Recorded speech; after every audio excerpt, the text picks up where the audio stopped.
Hey, Dominic, happy belated Valentine's. Oh, thanks, Coach. Did you get any Valentines from any special people? No, I did not. Nice, good times.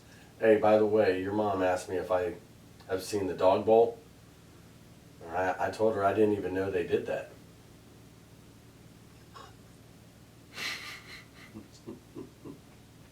Welcome to Dom and the Coach. Hold on. What? What do you mean, hold on? I had to do I need to explain it to No, you? no. I got it. Alright, so now, welcome to Dom and the Coach. Yeah.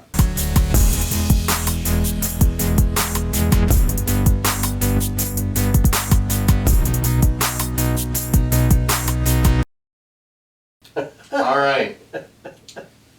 So this week we're gonna do our top 5 books. Books that we have actually read and such. So, okay. Top 5 books. You want to go first, Dom? Yeah, I can. Okay. All right. So my number 5 is Band of Brothers. Band of Brothers. All right. Why? Why Band of Brothers? The story was good. Basically, what happens is it's a group of soldiers in World War II. I don't remember the exact. What was the?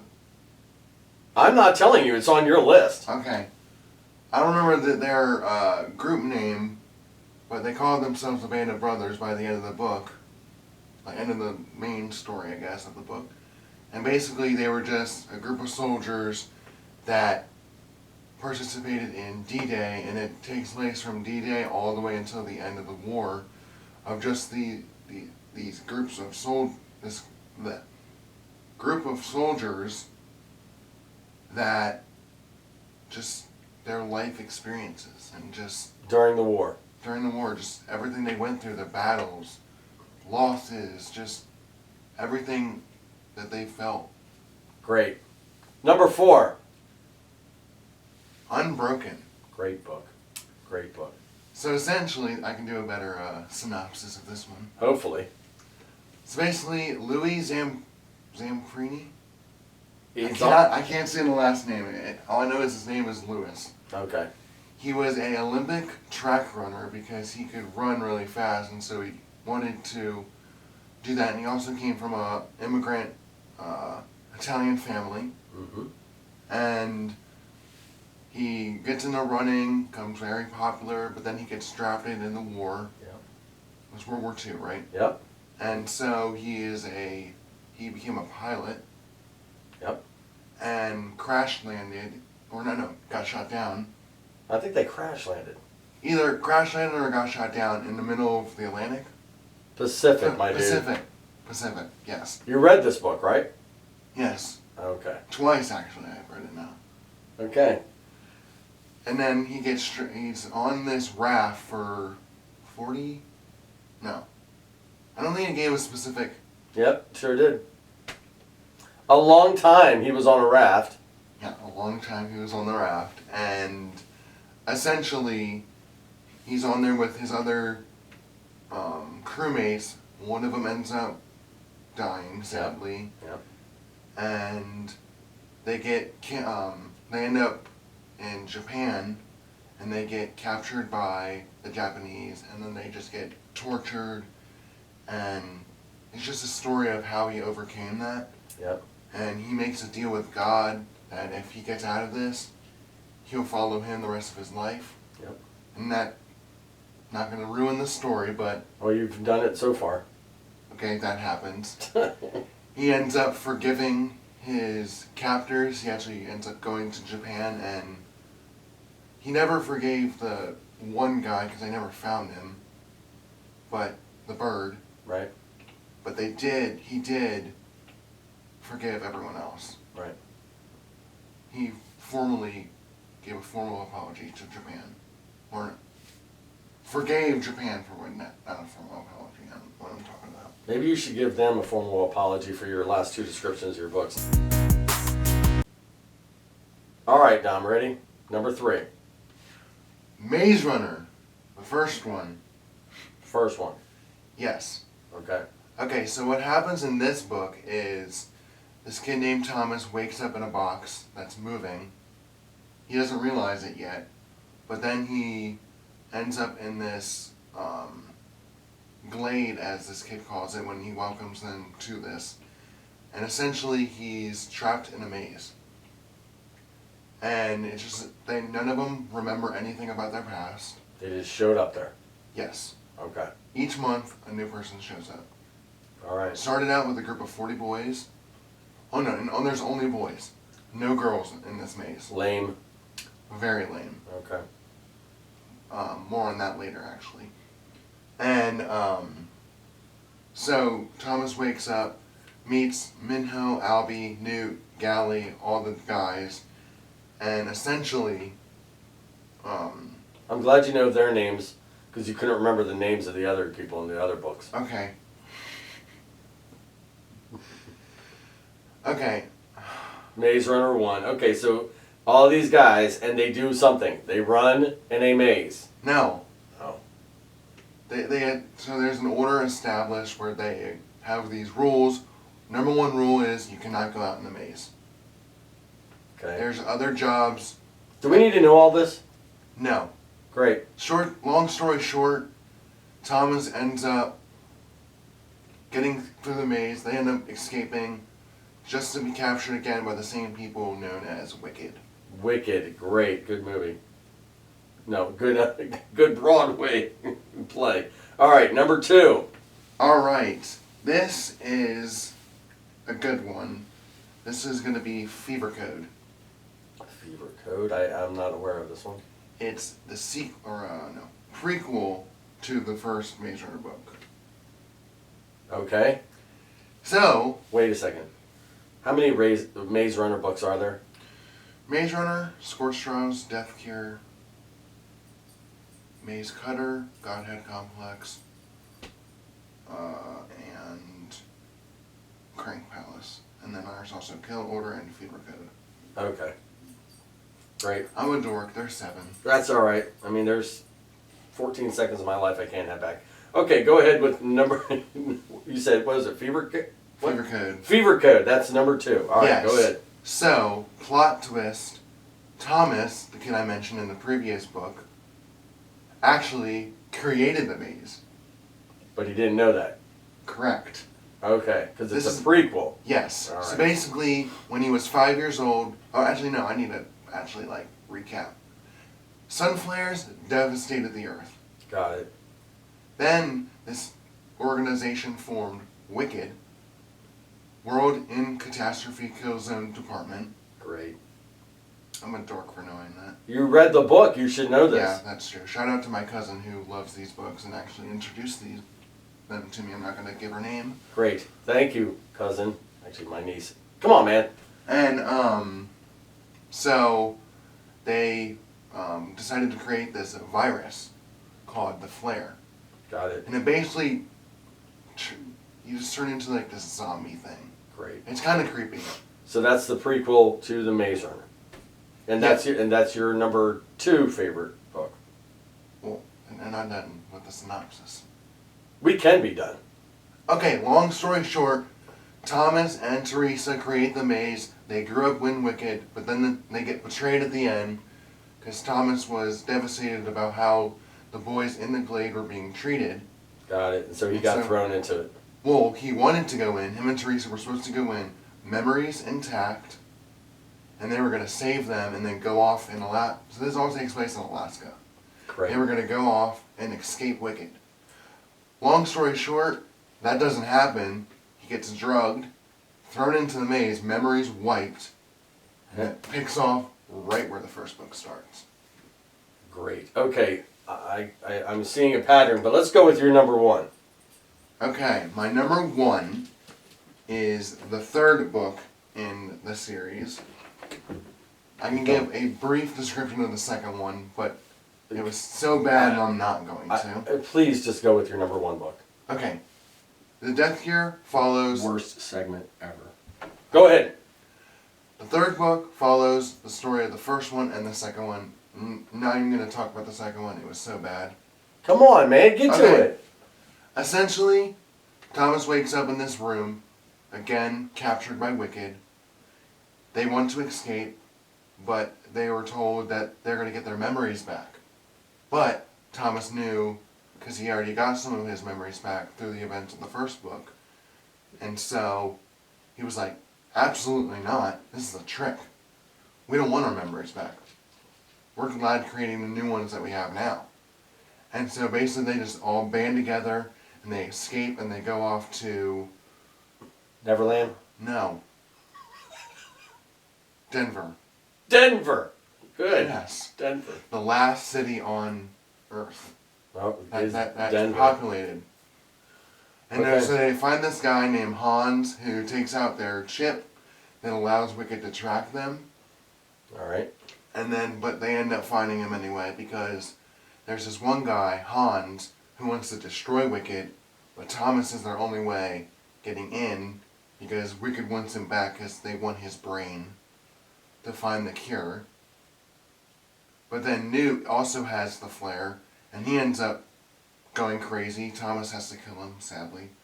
Very sad. Do not read page 250. Oh my gosh. Okay. And essentially, in the end of the book, happily ever after, they escape, and Wicket is no more. And they repopulate the earth. Yes, lots of babies are made. Wow. Okay. In their one little island. On Denver. No, they go off somewhere else. Somewhere else. Alright, next up, your list. Wow. Mine was bad. Okay, right? so Band of Brothers, Unbroken, Maze Runner, prequel to Maze Runner, last Maze Runner. Yeah. Alright, so my number 5, wow, Tom, it's okay. My number 5, Monuments Men. Monuments Men is a really cool book about just guys in World War II who were kind of ragtag, kind of thrown together to go save Europe's historical monuments, churches, art, and just try and make sure to preserve it so it can't be destroyed by the Nazis, can't be destroyed by Germany, and can't all be stolen because it was everything. Hitler was trying to steal everything of value in Europe during World War II. And it's just following them, and very climatic ending to the story, but it was great. Just a great book. And they did turn it into a movie. Then there is number 4, George Washington's Secret Six. And it's a story about how George Washington, even back in the Revolutionary War, needed spies to figure out what the British were doing. And trying to figure out where they are. Are they up in New York? Are they up in Boston?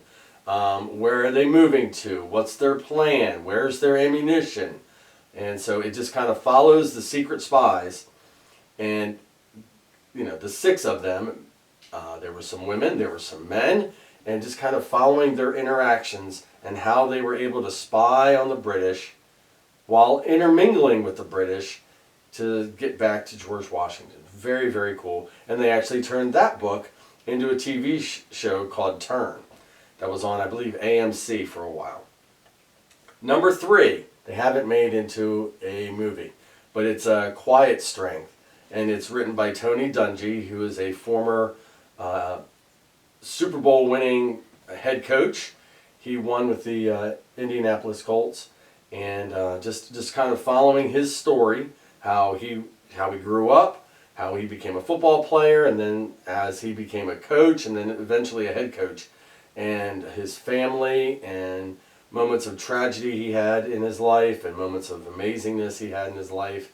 And it also just really kind of dives into his faith a lot, and how being a man of faith and a Christian was able to get him through some tough times and such. So, number 2. They recently made into a movie, Boys in the Boat. And so this was a great, great story. And I haven't watched the movie yet, but the book was incredible how literally a group of guys out at Washington University were on the crew team or the rowing team, an 8-man rowboat along with the guy, I believe it's Coxon is his name, that yells at them, or to stroke, and how this literal ragtag group of guys from different walks of life and and such kind of were pulled together, how they were created into a team, and how they beat other teams on the West Coast and were pretty much challenged by the East Coast teams. Come challenge us. And this was back in the mid-30s, 1930s. And they went to the East Coast and they were whooping these other guys. And then they went off to, they were for the Olympic trials, and they wound up winning at the Olympic trials and went to the 1938 Olympics, where, you know, the great story of Jesse Owens, he won all these things. And also Louis Zamprini, who was from Unbroken, he was there at the 1938 Olympics in Germany. And these guys, the day of the race, they were put in the worst section of the water, where there would be a current against them. They had multiple things taken from them, and so backs were up against the wall. And where they were, their lane, not only a current against them, but the wind was going to be coming off the land right into them also. And they started off this race, this long race, and they were in last place. But then these guys came together one more time and ran down the German team and actually won the race in the worst position possible. So just great story, and I love the book. And it was recommended by a lot of people, and I love it. So, number 1 was Dom's number 5, Band of Brothers, following the 101st Airborne 101st, yes. Easy Company was their name. Yes. Easy Company. And nowhere in the book did they ever call themselves a band of brothers. It was at the very end, it was a quote that Stephen Ambrose, the writer of Band of Brothers, said, this band of brothers. But they were. They were, absolutely. But what I love about this book, and I actually love it about all 5 of my books that I read, or that are my favorites. I've read more than 5 books, but all 5 of them, is that it's groups of people that are kind of picked together, put together in whichever ways possible, and how they come together to overcome whatever obstacle is in their way. For the Tony Dungy book, Quiet Strength, he was the orchestra of putting people together and such. And so I don't know, I just love it. Being the coach that I am, I love the idea of taking a group of people who may not have anything in common, but by the end of their being a group together, they do have something in common. They were a part of that group. Maybe they became a family together. Maybe they overcame something monstrous. Maybe they won something. And so that was, that's why I love Band of Brothers so much, because they did go through some great adversity, but what they were able to achieve together was so great as well. So that's my top 5. Again, so it was Monuments Men, George Washington's Secret Six, Quiet Strength, Boys in the Boat, and Band of Brothers. Alrighty. All right. So you ready to go to the next thing? Yeah, I think your list was a little better than mine. Your descriptions were. My descriptions were, because I think I read the books. I don't know. No, mine were just all over the place because my list was messed up. Why are we yawning and talking? My list was I wasn't all over the yawning. place. Okay. I was stretching. Do your books, the Maze Runner books, have pictures? No. Okay, thank goodness on that. All right. They're meant for like 14 to 17-year-olds. Oh, perfect. Perfect age range. All right. Because all the kids, or all the people in the books, are 15 to 17 years old, so. All right, I don't want to recap Maze Runner again. Okay, yeah. All right, ready to move on? Yeah, here you got a question for me. I actually have different questions this time. You hear I have a question for you. Dude, it's our segment all the time. I hear you have a question for me. You're being goofy today. All right, so Dom, this is going to be a different segment. It's not going to be Ask Dom. It's going to be, what in the world is your generation thinking? Okay? That's our new segment. What in the world is Dom's generation? And Dom is a part of Generation Z. So, oh no. I'm Generation X, thank God. Drank out of a hose, rode in cars without seatbelts, and we ran into some problem. We had head injuries all the time. We would go sledding, someone would bump their head and lay there for 20 minutes, and we're like, oh, they'll be all right. And then they'd get up and they'd be all right. See, my generation, we actually went out, and if someone got knocked off and just kind of lost their brains or whatever like that, survival of the fittest. We're survivors. Your generation, I'm scared to death of. Because you guys use words like bet. What exactly is bet mean? Give me an example. We're going on vacation and you look at me and go, bet. Means awesome, cool, sounds good, okay. Okay? Yeah. Bet. All right. I'm going to give him another one. You ready? Flex. I don't know that one. You don't know that one? I hear that one all the time at school. No, I don't hear it all the time. I don't think I've actually ever heard that. Really? Unless it has something to do with like your muscles. No. Well, maybe. But I hear it like, oh, he's going to go flex on him. Beat them up?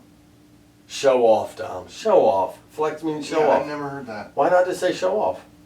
I don't know. All right, you actually ready? never heard that one. Ready? Yeah. Cap. Or no cap. Cap means lie. It has the same amount of syllabus as lie, so why not just say lie? Because cap is just cool. Does lie mean something else now? No? Cap just means, like, oh, you're not telling the truth, you're telling a lie. No cap is no lie. It's the same amount of syllabus. Okay, you know what? My generation is so much cooler than yours. Oh my gosh. So, you Okay. can cut out the cap. You ready for the next one? Yeah. Bruh. I Bruh? actually don't know it, and it's not bro, it's bruh. Bruh. Bruh. I can even say it much cooler than you can. It's I can say- stupid. Bet, cap, bruh. So much better than you can. Hey, stop flexing on me. Okay. Wow. Bruh. Bruh. Bruh just means you're my bro, you're my homie, Wow. you're my pussy. Right.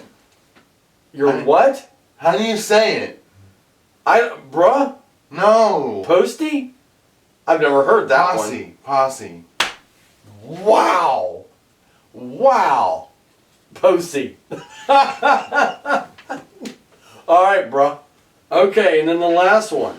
My nieces say this all the time, and they want me to say it. Slay. I think, maybe, I don't actually know what that means, but the way I've heard it is it's the term slay queen. What is that?